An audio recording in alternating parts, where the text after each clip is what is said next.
Hey folks, welcome back to the Via Pinstriping page. If you are new to this channel, please consider subscribing. And if you are a returning subscriber, thank you so much for watching. Today we're gonna talk about some items that I have been using, or some items that I no longer use, some supplies that I have changed. Um, Basically just to kind of discuss some things that I've been utilizing more or less, and I'm gonna start with um, this naphtha.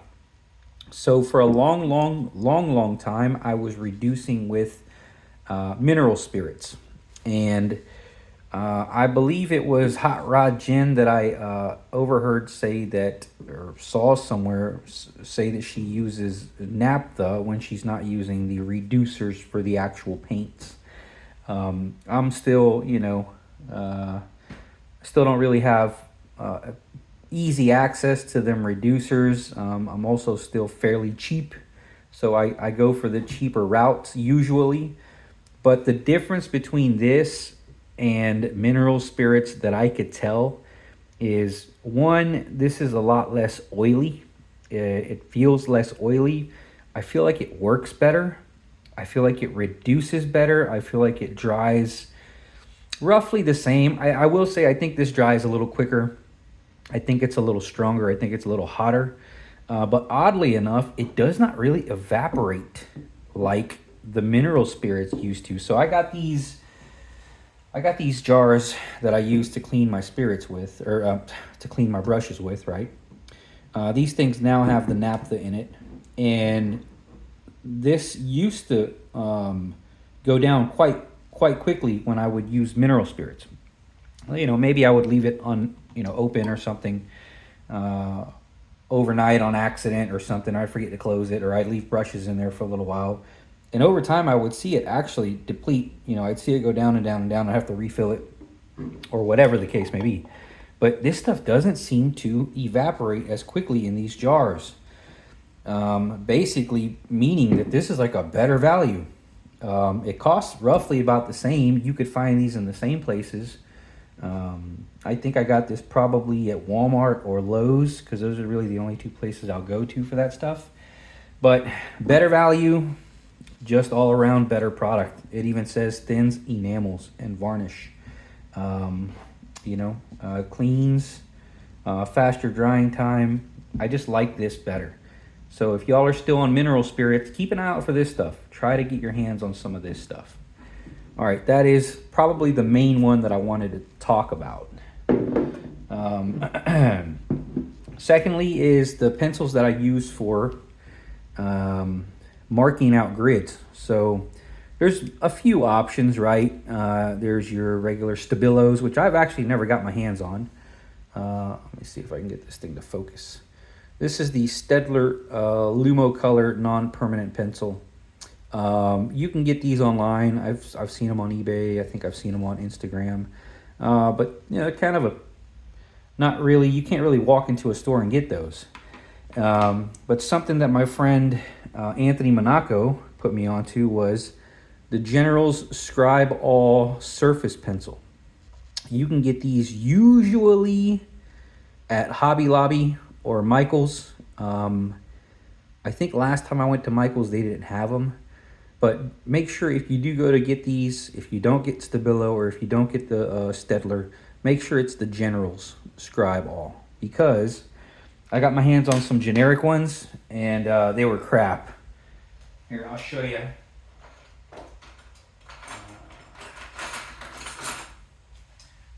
Michael's had these, or Hobby Lobby had these, like generic pencils. They work on surfaces for the most part, but if it's a painted surface, I think it says Singer. If it's a painted surface, it almost doesn't want to write. So make sure you get the Generals, or you get this, or you get Stabilo. But you can actually find these pretty easily, and I think they're a little cheaper, and I feel like they work a little better.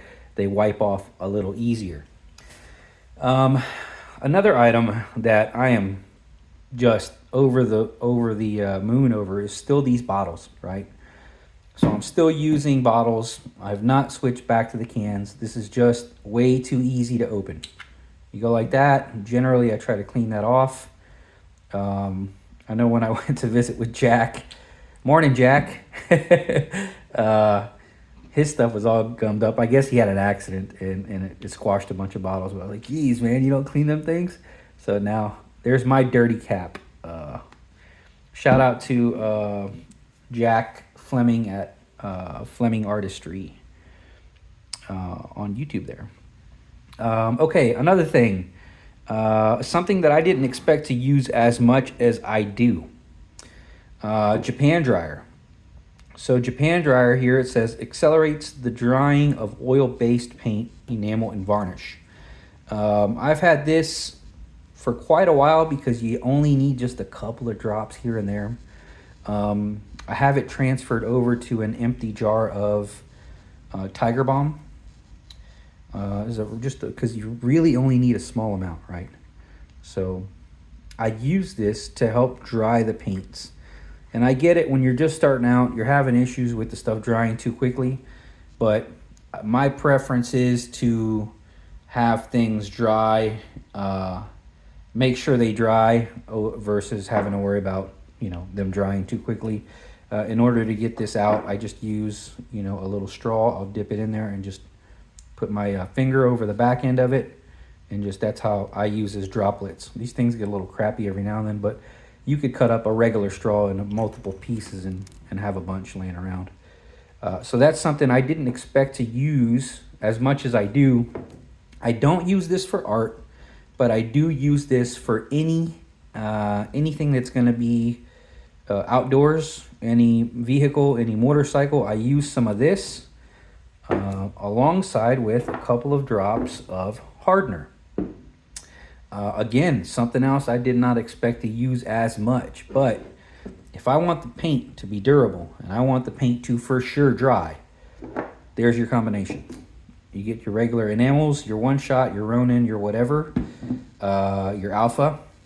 You get a couple of drops of this, a couple of drops of that, a little bit of reducer, and you're good to go. You will for sure end up with a dry, hardened paint that usually, I think, with the hardener also helps it to remain glossy. I got this hardener through Marketplace. I think Facebook Marketplace. A fellow was selling some of his old one shot, and I think he sold it for like $20. It was like 4 cans of one shot, and this dry hardener. And unfortunately, it has kind of become sort of a gel inside. It's no longer a liquid. But I do use this Alpha 6 had these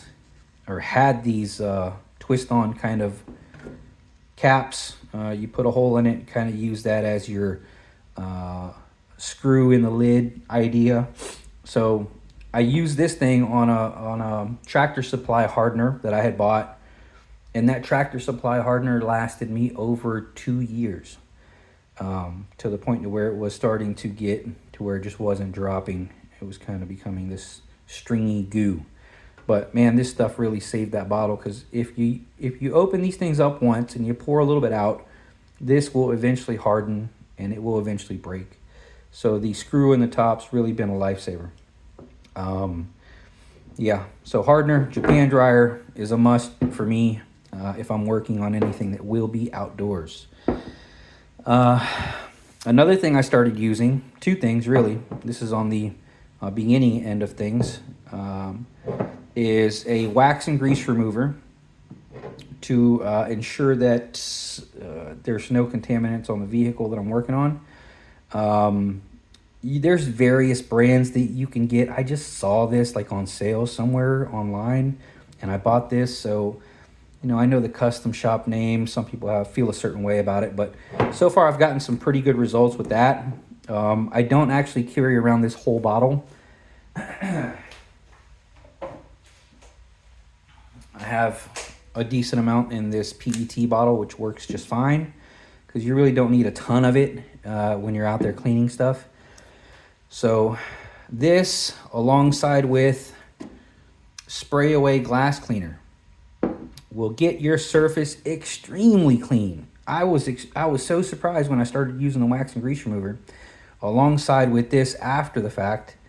Actually, I would use this first, then use this, then go back to this to get my final clean. And it is squeaky clean. It's ridiculously clean, the surface that you get, which is what you want before you start painting any vehicle. I was using Windex for a long time. I think I just, all these things, like, I'm just learning over time, right? And I pass on the stuff that I figure out on my own. I pass it on to you people. So I was using Windex for a long time, but apparently the ammonia from Windex can actually have a negative effect on paint. I did not know that. Somebody explained that to me. So they said, use spray away. It's ammonia free, and this stuff works great. And it's foaming, so it's kind of like a little bit easier to control.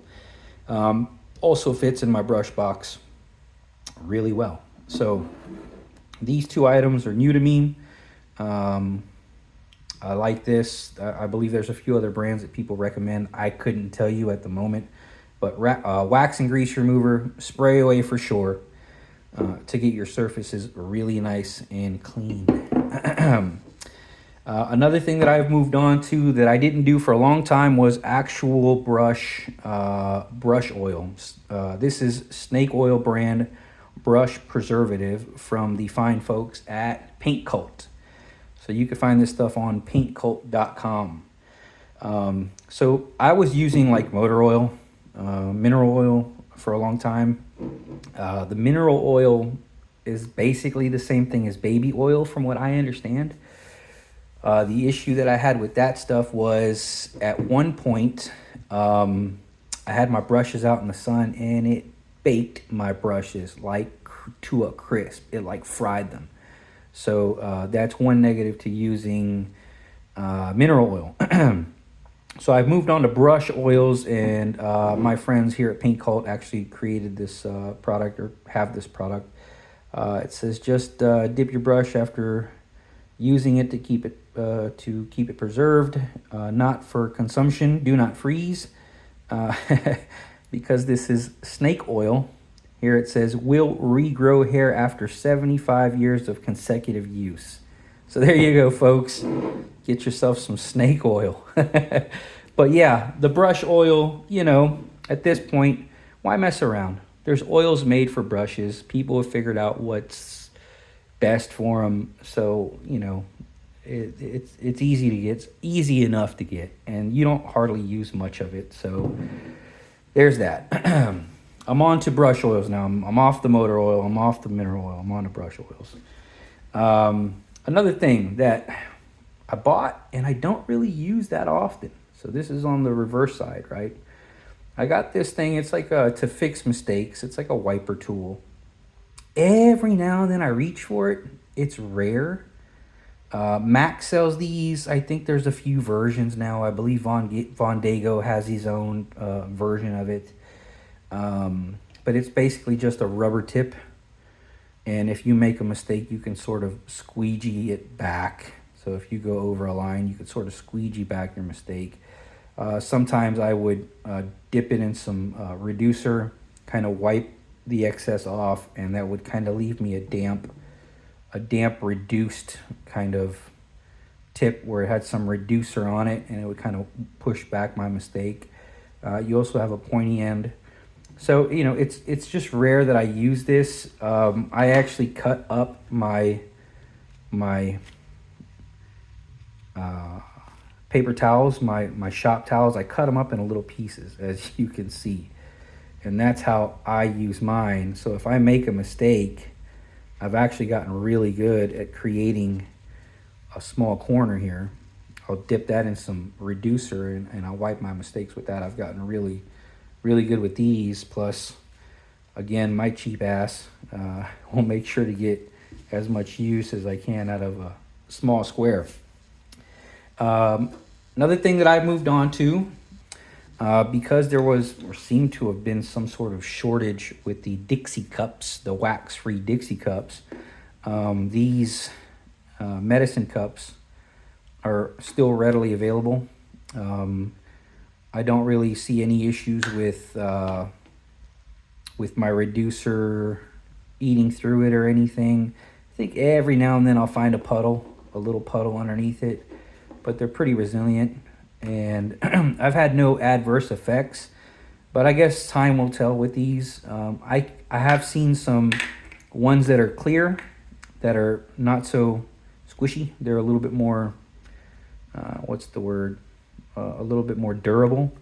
I do want to try to get my hands on those, but currently this is what I'm using to mix my paint in and such, is medicine cups. They're kind of just easier to find, and they're cheaper than them Dixie cups.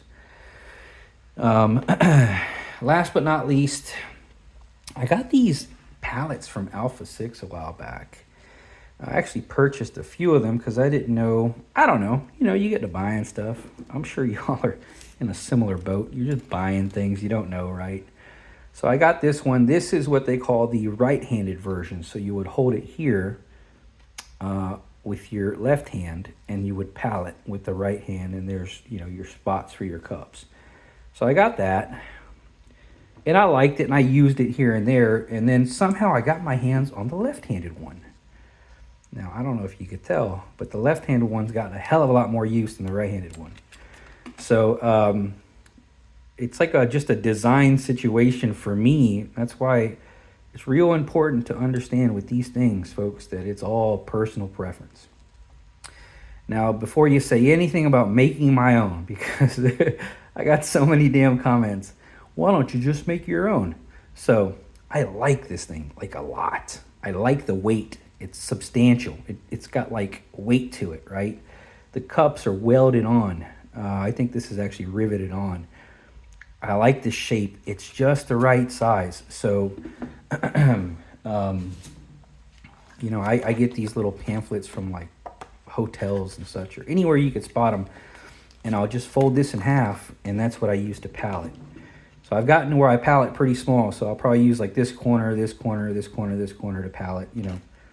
I don't really take up a lot of space. And then when I'm done, I'll flip it over and then use that side. So if I'm working, I'll get 2 uses out of these, maybe 3 if I fold it again. But yeah, I really like the one that's supposed to be used for the left hand because I can grip it better this way. And I don't know, it just flows better for me. So even though I am right-handed, I should be using the right-handed one. I like the left-handed one. So I'm actually going to try to get my hands on another one of these. I got a buddy of mine that's going to purchase this one from me, and I'll use that money to get myself another lefty because I really like these lefties. And I actually made a post on a group on Facebook called Pinstripers Garage to see if anybody would just trade me out their lefty for my righty, but it's like nobody listened. I probably had 15 or 20 comments on saying, why don't you just turn it around in your hand? Why don't you just cut these off and re-weld them? Why don't you just make your own? Why don't you just, nobody listened. It was crazy. The amount of people that were just dodging the question. Would you trade me? I just wanted people to trade. If you don't have nothing to trade, I don't need any input. Like the question was, would you trade me? Man, Facebook is crazy sometimes. So needless to say, nobody had anything to trade. 30 some odd comments later, I just deleted the post because everybody's like, why don't you just make another one? I like this thing. Like, is there anything wrong with just liking stuff? Jeez. So there's some supplies that I now use, some things that have changed over time. I think I've just crossed the 9-year mark, so I'm getting some time in, folks. I'm learning stuff as I go. I don't know if I can call myself a beginner still, so that's nice, right? Definitely not a professional because I don't do this full time, so I'm just kind of in limbo. I'm just via. How about that? All right, folks, thank y'all so much for watching. I hope you have a fantastic day, and keep your brushes wet, and I'll see y'all soon.